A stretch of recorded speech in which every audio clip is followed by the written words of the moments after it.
So those of you who are online will get a little thing that'll ask you to say you got that we're being recorded. And now I'm going to share my screen once again.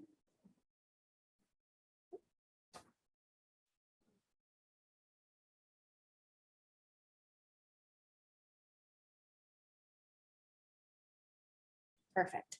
Can those of you who are online see my screen? Hopefully, the one thing. Yes. Perfect, thank you. And so we're having a little technical difficulty here at the library, so I'm going to try and monitor the chat and do my presentation at the same time. So I would encourage you, those of you who are online, if you have any questions or you have anything you want to share, please feel free to unmute yourself. I will pause to give time for you to do that, but I'll also work to keep an eye on the chat as well. So I want to welcome everyone to tonight's program. Back to the beginning here. So my name is Jen Brechtel. I work at Granite VNA, which is the kind of the joint entity or the merged entity of the Concord Regional VNA and Central New Hampshire VNA and Hospice. So in April of 2021, our organizations merged to become one. So I am here tonight to talk to you a little bit about, support for family caregivers. So I have some things I want to talk about, but always before I do that, I kind of like to get a sense of why people decided to join us. So we'll spend a little time talking about what are your hopes for the evening. That way I can make sure that I kind of maybe help address some of those things you were hoping to get out of this evening. We'll talk a little bit about who you're caring for if you're comfortable sharing. And then we'll talk a little bit about kind of the big topics that were on the flyer that Faith created, which are around self-care, communication, and then what resources exist in our community to help families as they kind of go through that journey of caregiving. So before we get started, does anybody have any questions? All right. So kind of what brought you here tonight? What are you hoping to get out of this evening? And I think. Yep. So, and if you want to put something in the chat, I can actually see the chat as well. Oh, perfect. It's going to watch the chat from our office for us. So what are you hoping to get out of this evening? Are you talking to all of us? Anybody who wants to share. I need some tips on activities to engage her and my mother. Okay. During the day, because I care. Been doing it for a year. And she's 90. Respect their ways. And do you mind me asking what she's picky and what condition is she living with? Does she have some type of dementia or another? She was diagnosed about 3 years ago, 4 years ago with dementia. Okay. And you said she's picky, huh? When it comes to engaging her in things, yes. Okay. Perfect. And those of you on Zoom, I apologize for stepping out of the frame. But it looks like resources is a big thing here for people, which is great. Communication and self-care. Perfect. Well, it looks like I might have hit the nail on the head. So that's always a good thing. And you guys will see how either well or not well my fine motor skills work at 6 o'clock at night. So bear with me as I try and navigate two screens. So who are you caring for? I know you're caring for your mom. Are other people caring for parents maybe? Or spouses? Yvette here, and I'm actually caring for my husband who was diagnosed with early stage Alzheimer's. Okay, great. Thank you for sharing, Yvette. Caring for a spouse. Okay. Perfect. Are most of the people who here are your loved ones living with some type of Alzheimer's, dementia, cognitive impairment, memory challenges, or do we have a little bit of a mix? I'm just looking into the future, generations copying it down. Yeah. Absolutely. So kind of, just thinking forward to the future and what that might look like. And so when I put this presentation together, I kind of tried to keep it open for people who were caring for individuals, either living with memory impairment or just, kind of caregiving or being proactive, which I think it's always great when we talk about, caregiving, the more we can have a plan in place, oftentimes, the more successful we can be. So I think that's great. All right. Well, I always like to talk about Parkinson's with, okay, perfect. Thank you, Pam. So I always like to start by talking about self-care. And part of the reason why I like to do that is I think, caregiving is one of those things we do for the people we love out of kindness and out of our love for them. And sometimes we can put our own needs on the back burner because we're so focused on kind of not only caring for our care partner, but also everybody else in our life, right? We can really focus on everyone else except ourselves. So when we think about self-care, we did these, look at this. I always like to think about self-care kind of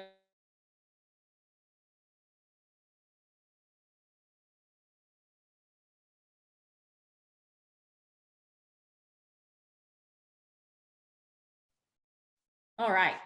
So when we talk about self-care, looking at kind of the whole person when we think about self-care and really thinking about how we're taking care of ourselves. So a lot of times when we think about self-care, we think about our physical being, right? We think about eating well. We think about being physically active. We think about how are we fueling our bodies, to move forward? Are we getting enough sleep? Are we, going to the doctor? Are we taking care of our physical needs? And a lot of times when we talk to family caregivers, they say, yeah, I do that when I have time or when the opportunity presents itself. And so when we think about self-care as a caregiver, I think sometimes we can think about self-care really kind of big picture, right? We think about, I have to dedicate 30 minutes a day for myself to take care of myself when people say self-care to us. And I think as a family caregiver, sometimes that might not be the reality, right? Like to find 30 minutes in the day to go out for a walk or to sit and read a book or to listen to music that you really enjoy or draw or do whatever craft brings you kind of value can be really hard. So I think it's really thinking about how do you build those things into your day? How do you make it part of your everyday? And realizing that even just taking 5 minutes out of the day to kind of reframe and pause for a minute can be beneficial. And sometimes when I talk to family caregivers, I talk about the idea of, especially this time of year with the weather where it's kind of nice outside now, thinking about the walk to the mailbox, right? If you live someplace where you've got to walk down the road, down the driveway to the mailbox, think about that as an opportunity for you to have you time and really take that time to engage your senses, right? Sometimes when we go to the mailbox, we're focused on getting to the mailbox, getting the mail, and getting back.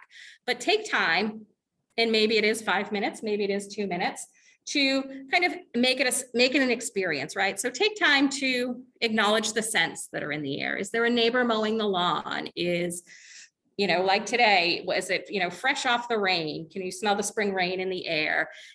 Think about your sense of touch. Can you feel a warm breeze on your skin or even the raindrops on your skin, depending on the day? What are you visually seeing? The grass is coming up. Clouds of yellow are everywhere right now because of the pollen, but things are starting to bloom. So, and enjoying the beauty in that. So, taking those times when we have them throughout the day can really be helpful to us.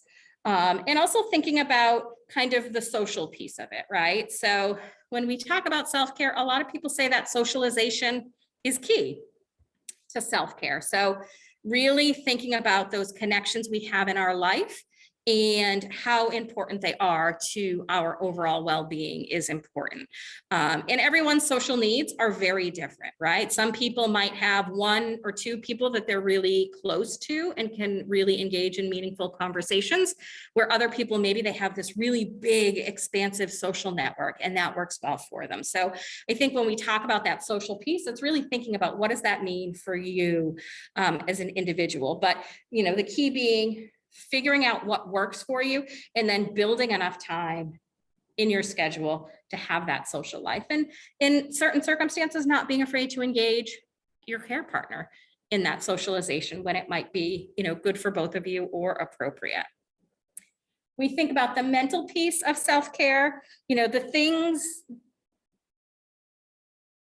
that we do or the way we fill our mind can be really important to our psychological well-being. So when we talk about mental self-care, it's not just keeping our mind sharp and doing puzzles and being a continual learner. It's also kind of thinking about, kind of that positive self-talk versus negative self-talk, and really kind of practicing self-compassion and self-acceptance, and realizing as a caregiver, sometimes we can beat ourselves up. If the day doesn't go kind of the way we think the day should go, sometimes we can kind of say, well, today was an awful day. Like, I don't know what else to do. I think it's sometimes realizing or saying to yourself, like, today was hard. It absolutely was hard, but it was okay. And tomorrow's a new day and we get to start over. And I think it's sometimes allowing yourself that grace, which can be really hard because sometimes we have really high expectations of ourselves in how we should be providing care or how we should be showing love to our care partner. But I think we also need to appreciate it can be hard for us and it can be frustrating and it can be challenging. And there are a lot of emotions tied to caregiving. And when we think about that, that really impacts our mental well-being. And so it's important to really think about how are we thinking about our role as a caregiver. Spiritual can mean a lot of different things to a lot of different people. When we talk about spirituality, a lot of times people automatically think about faith. They think about prayer, and that has a place in a lot of people's lives. But I think when we talk about nurturing our spirit, it doesn't necessarily have to involve religion. It might be, anything that brings or helps us kind of develop a deeper kind of inner feeling or a sense of meaning or a sense of connectivity, kind of understanding our connection kind of to the greater universe. So, for some people, spirituality comes from meditation. For other people, it might be going to a religious service, or it might be spending time just enjoying nature. All of those are spiritual, depending on who you are and what spirituality means to you. But it is an important part when we talk about caring for ourselves and our role as a caregiver. And the last part is that emotional piece. And so if you are a family caregiver, I think you can agree that your emotions can kind of be all over the place sometimes, right? So I think it's important to realize, hang on, I want to read this chat before I move on.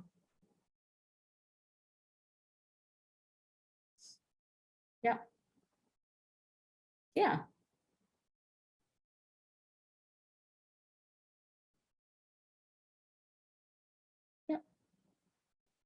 Yeah, and so I think it's finding what works for you for self-care, and how do you make that self-care possible, right? And I think when we talk about resources a little bit, that sometimes can be really helpful when we talk about self-care.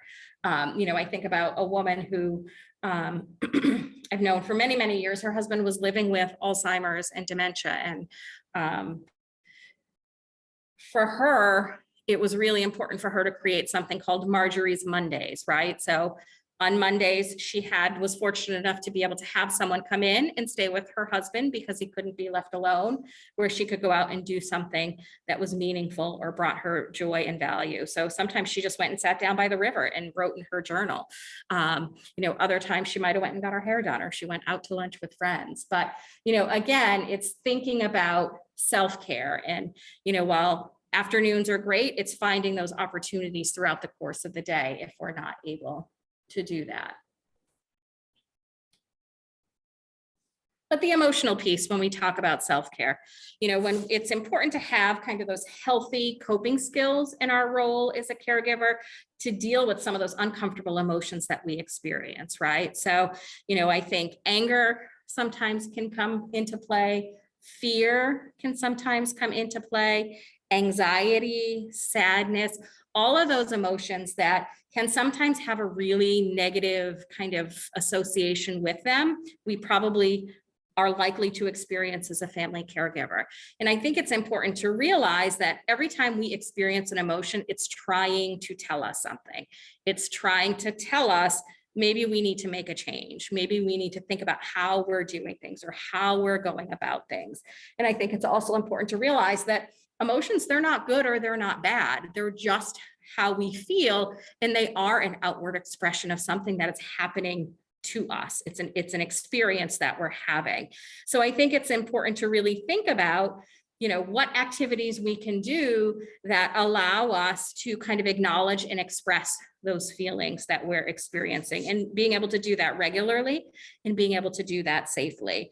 And, you know, whether it's talking to a partner or a close friend about how you feel, or set time aside for a leisure activity to help you process those emotions, it's really important to find time to do that. And some stuff I've read has said, you know, your outlet for the emotion should match the emotion, right? So if it's an emotion that, you know, carries a lot of intense feelings, maybe it's playing a sport that maybe mirrors that. I think about tennis, and I don't know why, because tennis isn't traditionally an aggressive sport, but I think about the act of, you know, volleying the ball back and forth and how that can help kind of alleviate some of those emotions that we might be experiencing. So self-care, when we talk about self-care, it looks different for all of us, and how we do it and why we do it.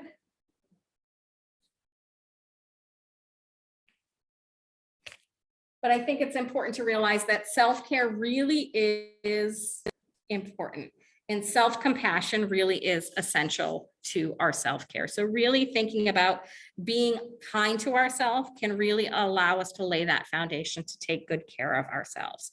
And so when we think about that, it's giving ourselves credit for that tough, that complex work that we're doing on a daily basis, and taking that time to step away and find those things that bring us meaning and bring us value, to allow maybe that harsh inner voice that we hear kind of play periodically throughout our head, you know, time to stop for a period of time. So, you know, lacking time and energy can really get in the way or become particularly challenging when we think about self-compassion and we think about self-care.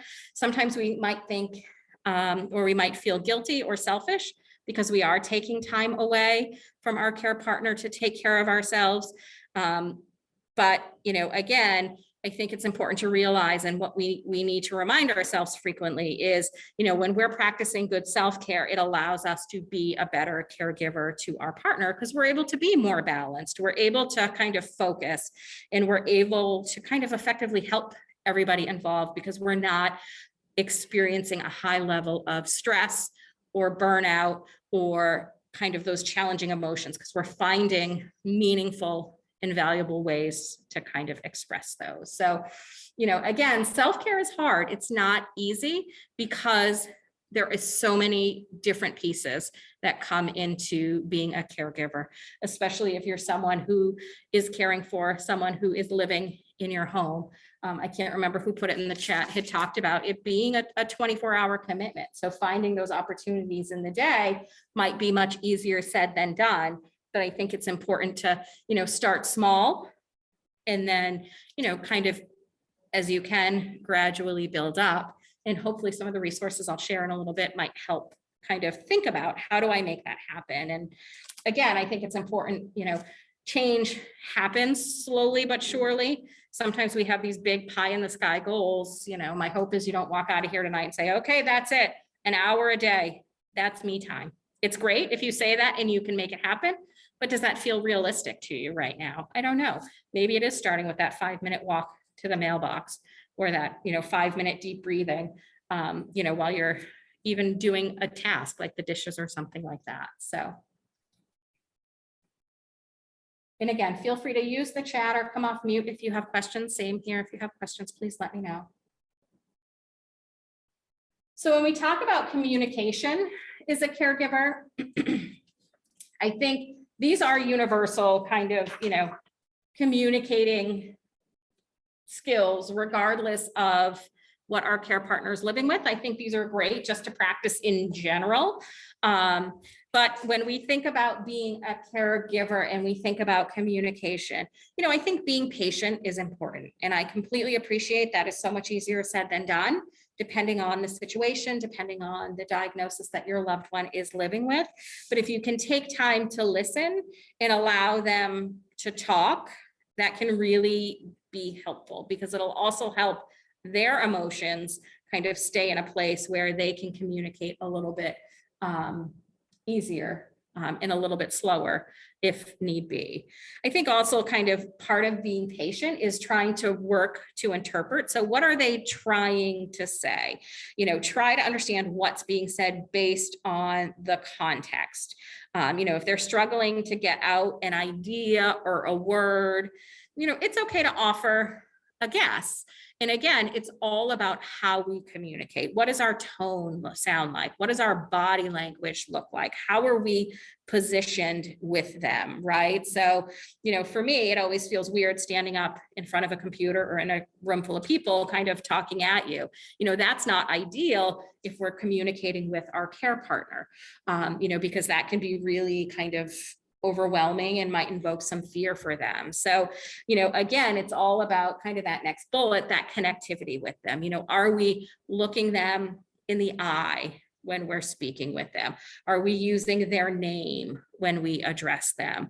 You know, are we, when appropriate, maybe, you know, putting a gentle touch on their arm or holding their hand to kind of hold their attention in that moment? So, you know, again, these aren't things that I don't think we don't know in our everyday interactions as people, but I think it's applying it to those contexts when we might be kind of experiencing high emotions. Nonverbal cues are important to be kind of aware of. So again, how are we presenting ourselves to our care partner? You know, is our tone matching our words? So, you know, I could, you know, I always say, use the please pass the salt. You know, would you mind please passing the salt? That is typically a kind, gentle tone that we use. You know, if I'm asking someone to do something and my face is kind of communicating like I'm getting really frustrated, or I'm a little bit anxious, or I'm a little bit angry with you now, but my words sound very kind of kind and giving, that's going to send a challenging message to them. They're not going to know exactly what's happening. So it's trying to also get our nonverbal cues to match our verbal cues. So really being mindful about how we're speaking, calm, relaxed body language, and offering comfort. So, you know, if someone's having a hard time finding the words, right? So we know people who are living with some form of cognitive impairment, sometimes word finding is really hard for them. So, you know, thinking about letting them know, it's okay, you're having a hard time finding that word. Take your time, or let me try and help you, or whatever it is. So again, it's just kind of having that kind of open, fluid dialogue with people. I think respect is important. So, you know, not using language that might belittle someone, or, you know, not talking like a baby to them, you know, good girl, or, you know, those types of things, you know, can really kind of impact, you know, how people are reacting in a particular situation. Sometimes it's important, if they're standing right next to you, to not talk like they're not there, right? So if they're standing there, and even if you're talking to someone else, you know, don't talk about them like they're not there. It's important to kind of involve them in those conversations when you can. Distractions are key, especially if we're caring for people living with cognitive impairment. We want to try to limit or avoid distractions that are happening around us. So thinking about those visual distractions. So, you know, the TV's on, there's a lot of movement outside, you know, sometimes people leave the TV on just for background noise. I know we sometimes will do that in our house, but that can be really distracting to someone. Or even the radio can be challenging for people. It can make it hard for them to hear what you're trying to communicate with them. It might make it hard for them to kind of listen and focus and kind of be intent on the words that you're saying. So if you can limit those distractions, it can be really helpful to us. And I think keeping it simple. So using short sentences.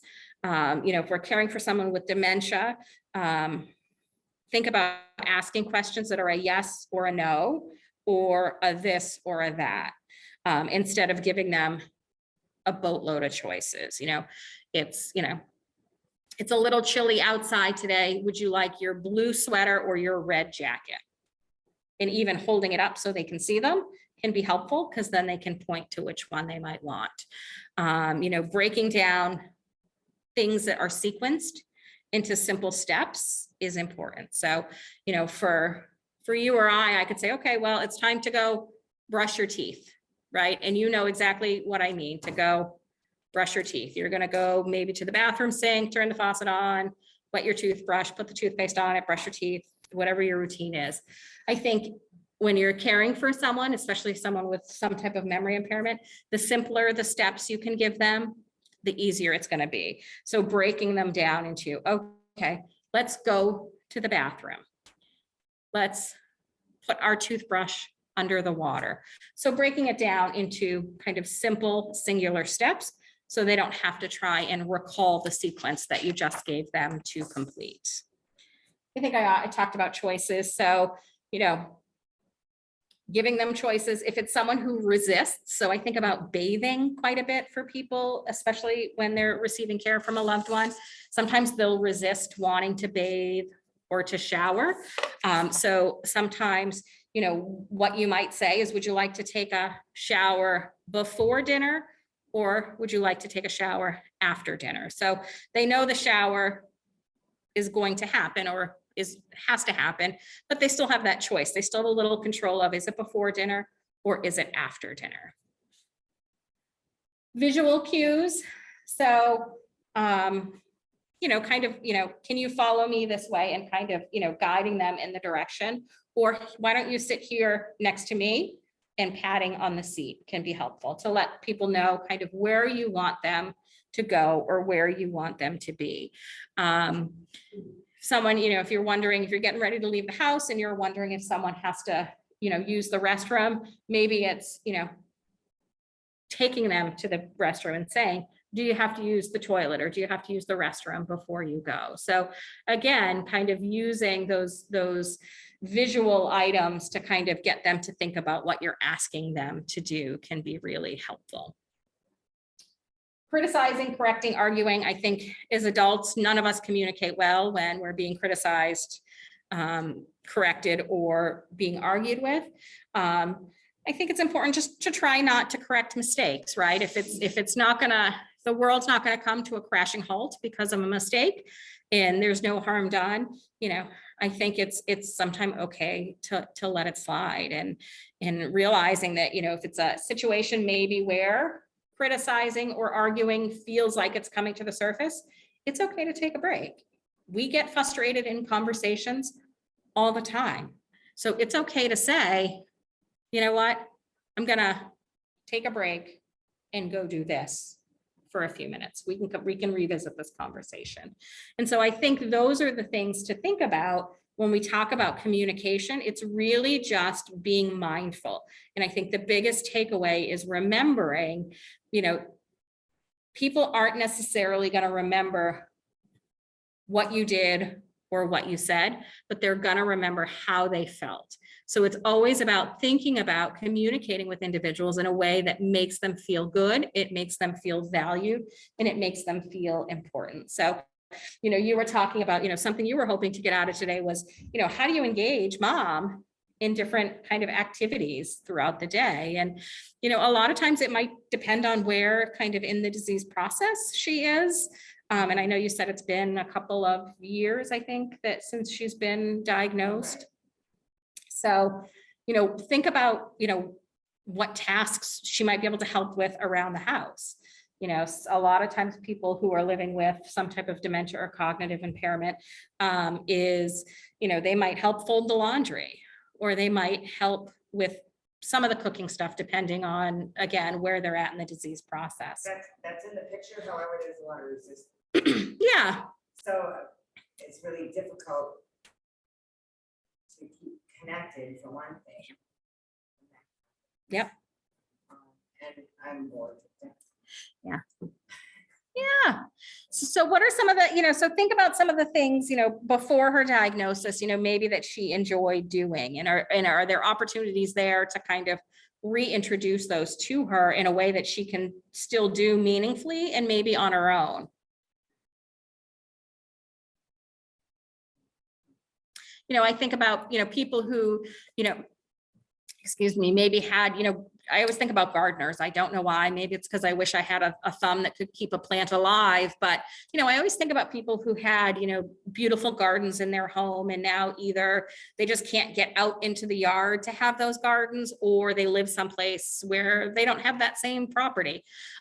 Thinking about like, how could we do this a little bit differently? So, they have those container gardens that maybe you could put on a deck or a patio and let her kind of, again, it depends on if she's into gardening, but let her kind of be the master of those plants. And part of it is, and I know this is hard for me when I think about, my role as a caregiver, sometimes it's hard for me to let go of the control of the outcome, right? So I'm a bit meticulous about how my bathroom towels are folded, which sounds absolutely ridiculous, but I like them to be nicely stacked up in the cabinet.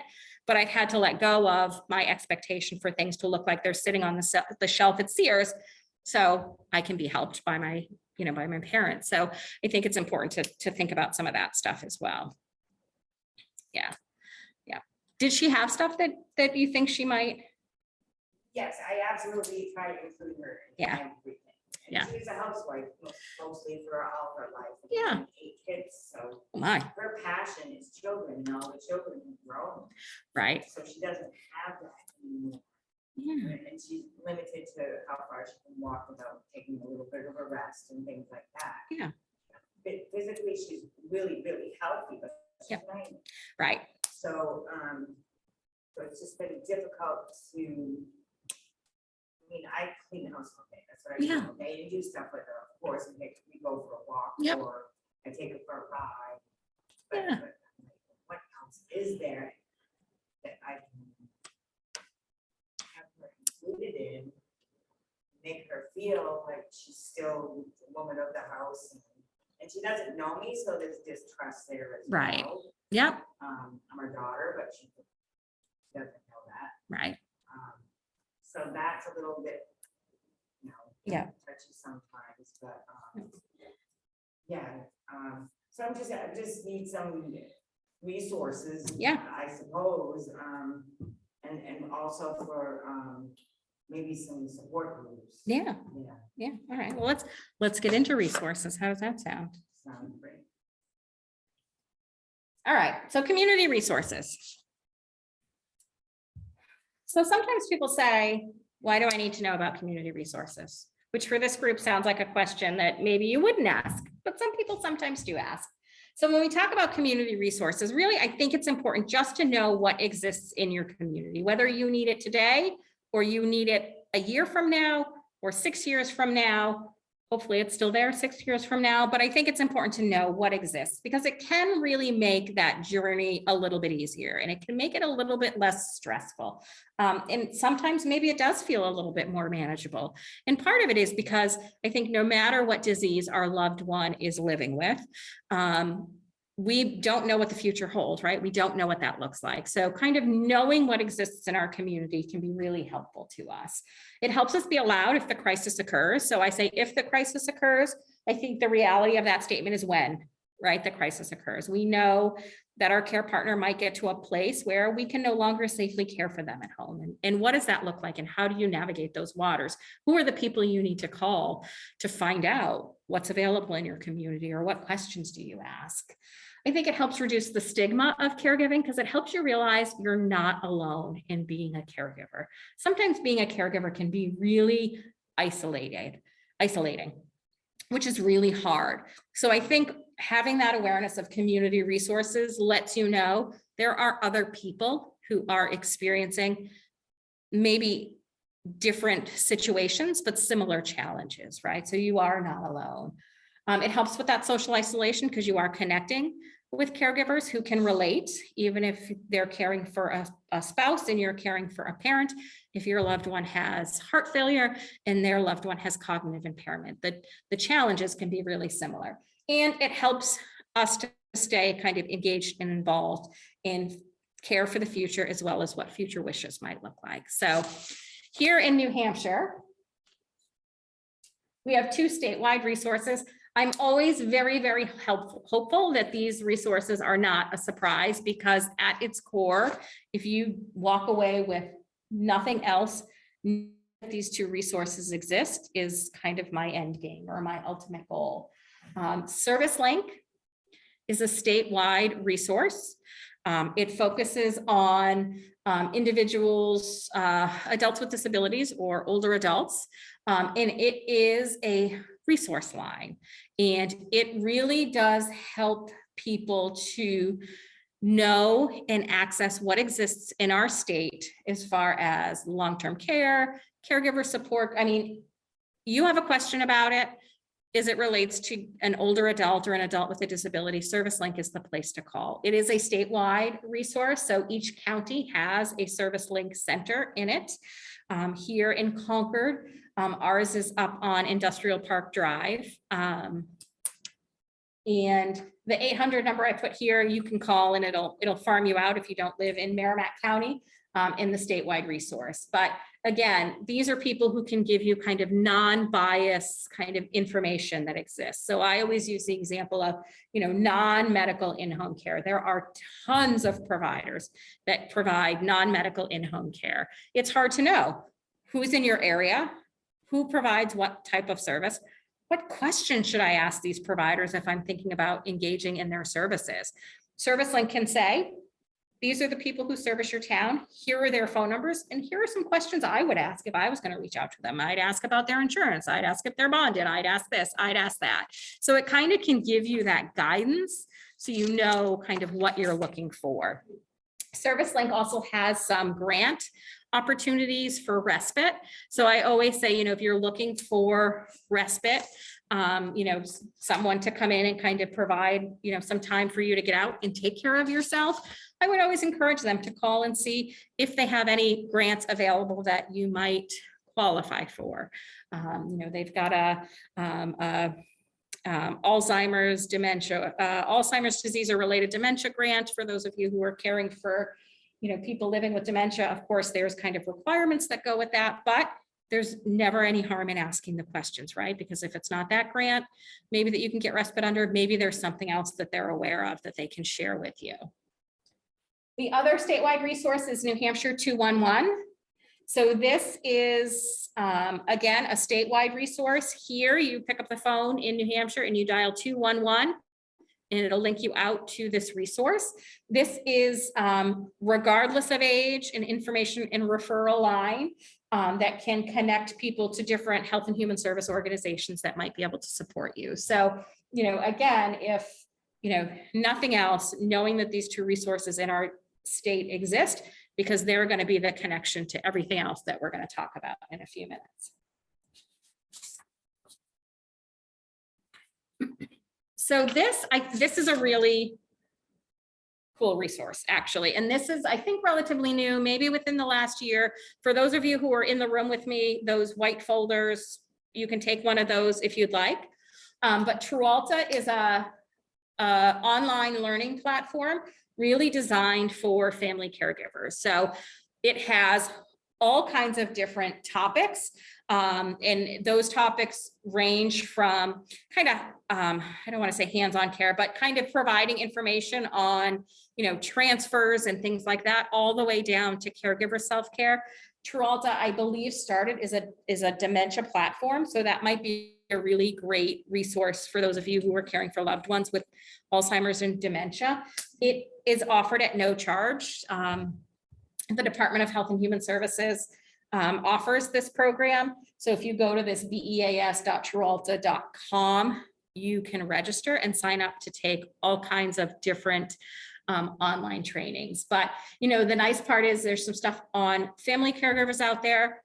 Self-care out there, but also kind of those technical, I want to call them technical trainings, but, it talks about oral care. It talks about, toileting. It talks a little bit about transfers. And so there's kind of subjects like what I have listed here that you can go through those modules, and it's all online. It's all, I think, like a self-study. So it's not like you have to be on there at 2 o'clock on Tuesday. If you've got time at, 10 o'clock on a Friday morning, you could go out there and be part of it. But I encourage you to take those folders. They're great. It's a great resource.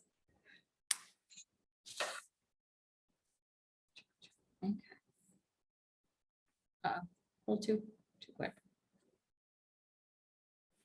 So connecting and sharing, again, I think these things are important. I think COVID kind of has derailed some of the plans around this stuff over the past couple of years. But support groups, again, when we think about support groups, they provide that opportunity, to share our personal experiences, to kind of reflect.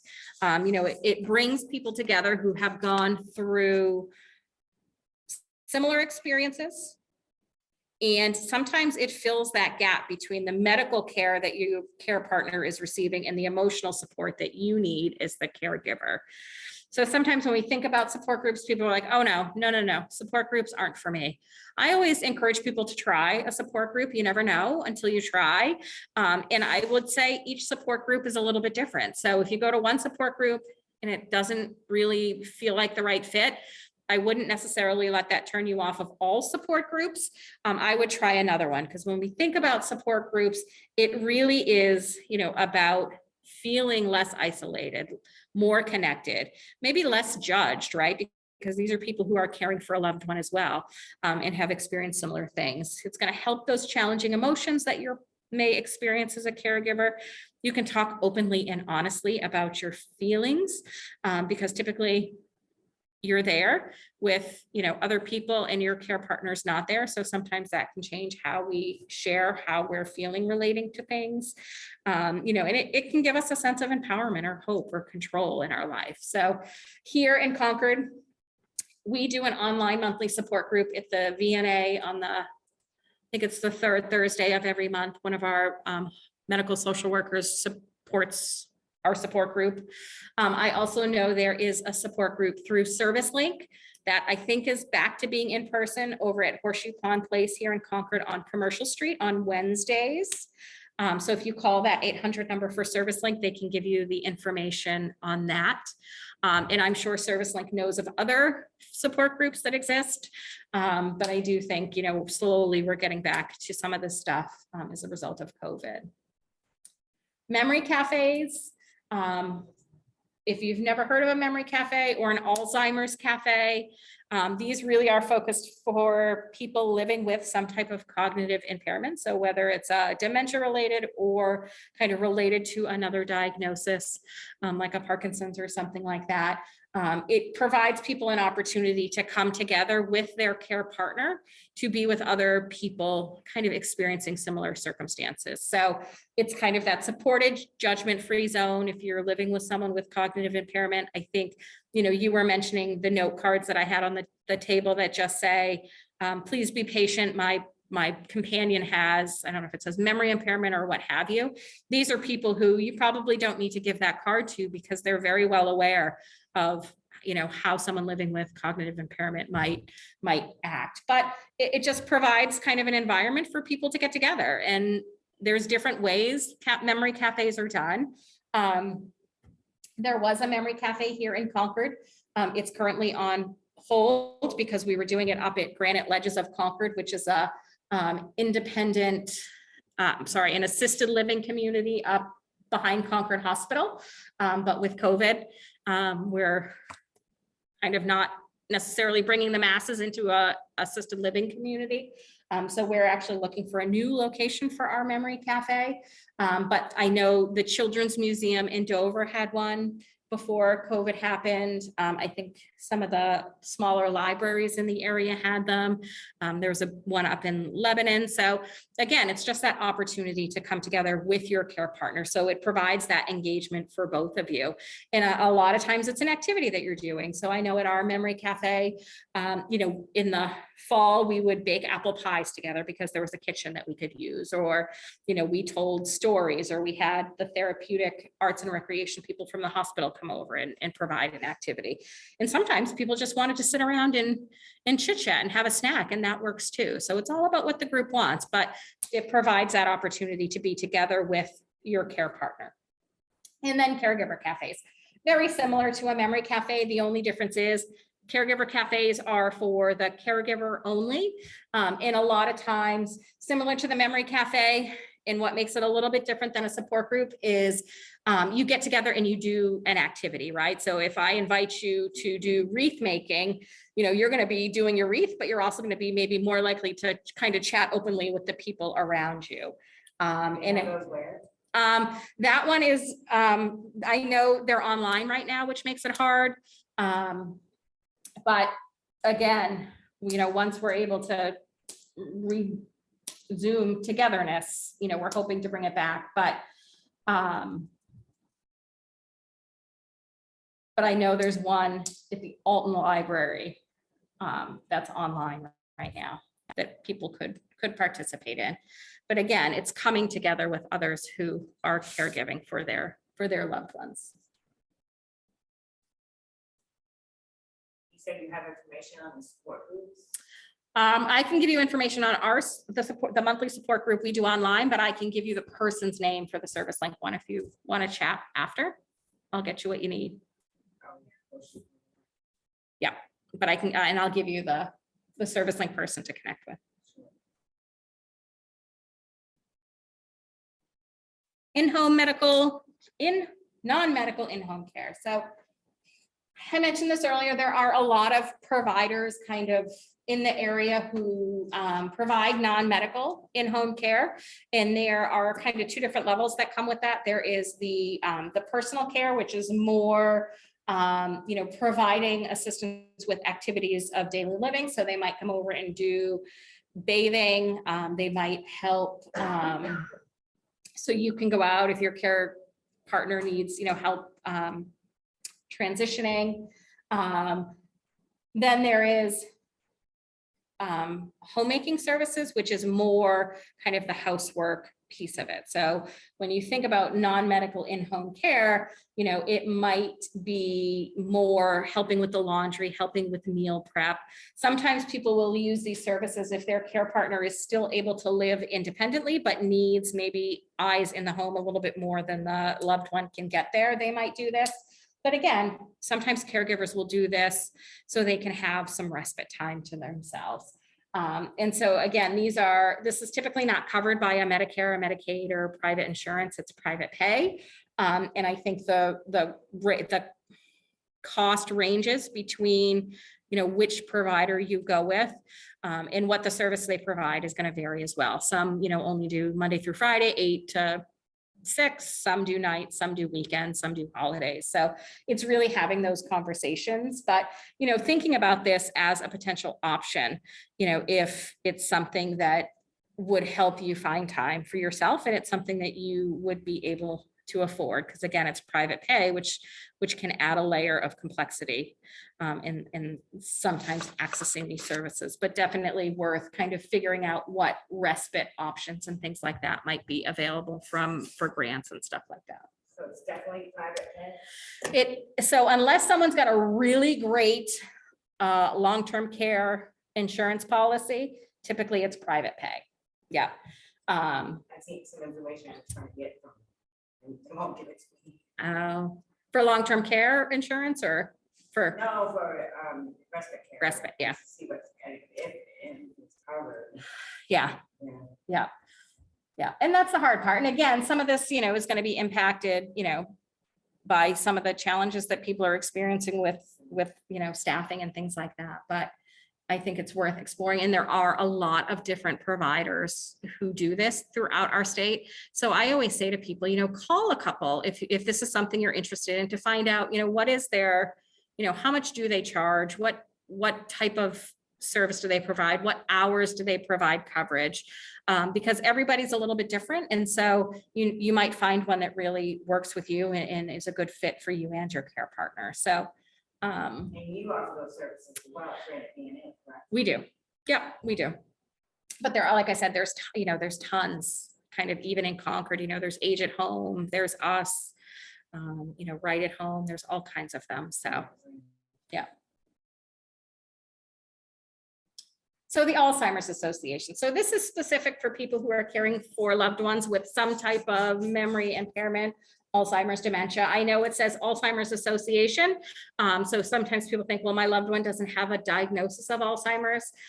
They really kind of support cognitive impairment, memory impairment across the board. So if you haven't checked out their website, which I think is alz.org, I apologize, it's not up here.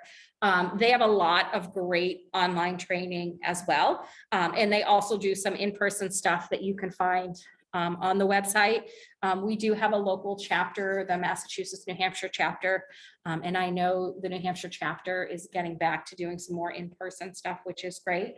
But they have tons of information, tons of resources out on their website. I would encourage you to give them a call if you have questions. They do have a 24-hour, 7-a-day-a-week helpline that is manned by trained master level clinicians. So, if you've got a situation happening and you're not sure what to do, or you're kind of at your wit's end, you can give them a call and they can kind of talk you through, how do you move forward? How do you resolve it so you can, get on with your evening or get back to bed or whatever it might be. They also do some care consultation, so they'll sit with a family and kind of figure out, what do you need? What resources are available and how can we support you in this journey, caring for a loved one with some type of cognitive impairment? No, you're okay. I do not believe there is. I always hate to say a firm no, because it's not my bailiwick, but I feel pretty confident. Oh, look at that. Oops, see, look at that. Thank you, Faith. So we are running lean on time. So I think I also alluded to this a little bit earlier. So I think it's important when we talk about being a caregiver and we talk about how are we interacting, how are we communicating, I think it's important to realize, again, they're not going to necessarily remember what we said. They're going to remember how we made them feel in that moment. So I think it's always just reminding ourselves. And I think it's also allowing ourselves as caregivers the grace to realize that we are not perfect and we will misstep more than once, maybe more than once in any given day. But I think it's important at the end of that day to pause and just kind of reframe where you're at and say, yeah, today was a hard day. It really was a hard day, but good things happened. And sometimes it's just trying to remind yourself, like, what were the good things that happened? So you can, rest, kind of rejuvenate as much as possible and be ready for the next day and not get stuck in that space of, I'm doing horrible. I'm a horrible caregiver. I think it's reminding ourselves that when we're a caregiver, it truly is coming from a place of love in some place where we want our care partner to be successful, but it's giving ourselves the grace and the forgiveness to be human oftentimes. So that is all I have. Are there any questions, Faith? Did I miss anything in the chat? No, you Okay. did not miss any chat questions. Well, that is all I had if there are no questions. You're welcome. I'll just hop on so I can wave and say thank you to Yes. our folks at home before we conclude, but any last minute questions from you at home before I stop the recording and set you free for the evening? I'm going to, we're going to put this on YouTube, everyone, and then we will, I'll send an email, a link in the email to everyone who registered. So if there's anything that you want to go back and look at again, then you'll have the opportunity to rewatch this again. So thank you so much to Jen. This was really fabulous. And thanks to all of you at home for attending. Really happy to see you. Good night, everyone.